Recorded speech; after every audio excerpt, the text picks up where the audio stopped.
Hey everyone, Tom from Fat Dragon Games here. I'm going to show you a really quick and easy tutorial on how to paint your new DRAGONLOCK 3D printer terrain pieces. To start with, everything we use is just regular craft acrylics. We don't get anything special, anything expensive. You can get all of this at places like Walmart or Joann Fabrics, Hobby Lobby, Michaels, MJ Designs, anywhere like that that has a craft section. To start with, I primered all of the pieces with Krylon Max. It's a really tough, durable primer. It adheres really well to the PLA plastic that we print these in. And the thing I like best about it is you can get it in a very dark gray, and it will also act as your base color coat for the wall, so it cuts a step out painting for you. The Krylon is really scratch resistant.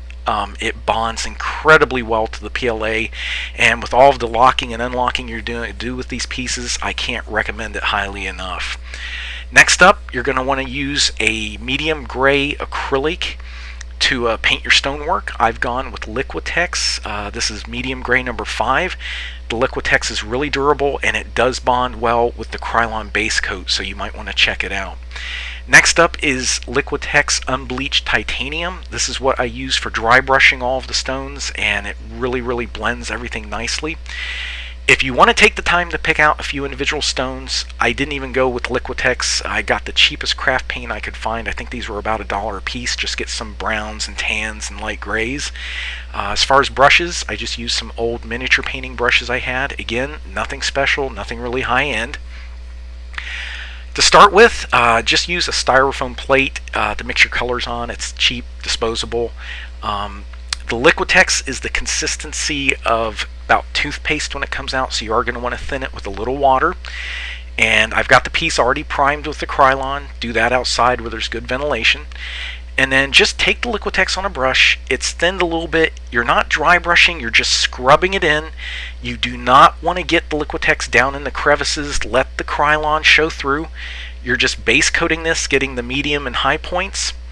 Going to set that aside to dry and put out some of my other craft acrylics. You could skip this step and go straight to the dry brushing if you want, but I really like the look of picking some of the individual stones out, so I just put you can use 2, 3, 4 colors of the different acrylics that you've gotten. If some of them are a little too harsh, like the tan and that ochre color I have showing here, just mix in some of the Liquitex Medium Gray 5. It will tone it down, it will desaturate it, and since all of your colors will have that Liquitex in it, then it'll help them all blend together. Now this is critical. Do not go overboard on this. You want to leave at least half of your stones or more unpainted with just the Liquitex Medium 5 on them. Don't go picking them out with these tans and grays. If you leave at least half of your stonework the Liquitex Medium Gray, then all of your wall pieces will match. It won't matter what other colors you put in for individual stones. You won't have to worry about matching colors between walls, because each wall predominantly will be the Liquitex Medium Gray or whatever medium gray you use for your scrub application in the past step. Just again, there's no right or wrong to this. Whatever looks good to you. If you don't want to pick stones out, if you only want to pick 1 or 2, if you think the colors are too harsh and you want to mix, a higher amount of the Liquitex Medium Gray, that's great too. It's whatever you want. Now, here I've probably gone overboard and done a few more stones than I really needed. I'm going to start mixing all the colors together and just kind of get a hodgepodge of what I've used, and I'm just lightly dabbing some of that in on the floor tiles just so they tie in better with the wall stones. And I'm going to set that aside to dry. Okay, the final step for finishing off your wall piece is to dry brush with unbleached titanium. Use an old brush for this. You don't want to use anything new.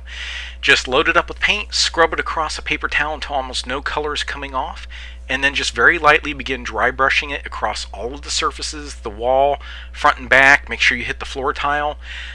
There's no right or wrong to this. You can put as much or as little as you like on. I'm just scrubbing back and forth in every direction, making sure I hit the high points, all of the corners.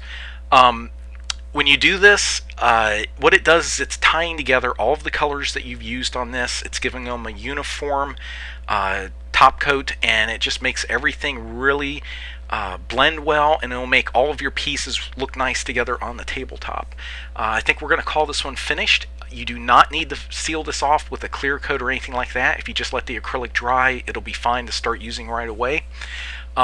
If you have any other questions, please feel free to come by the Fat Dragon Games forums at fatdragongames.com. We'll help you out any way we can. Thanks for checking us out. We appreciate it.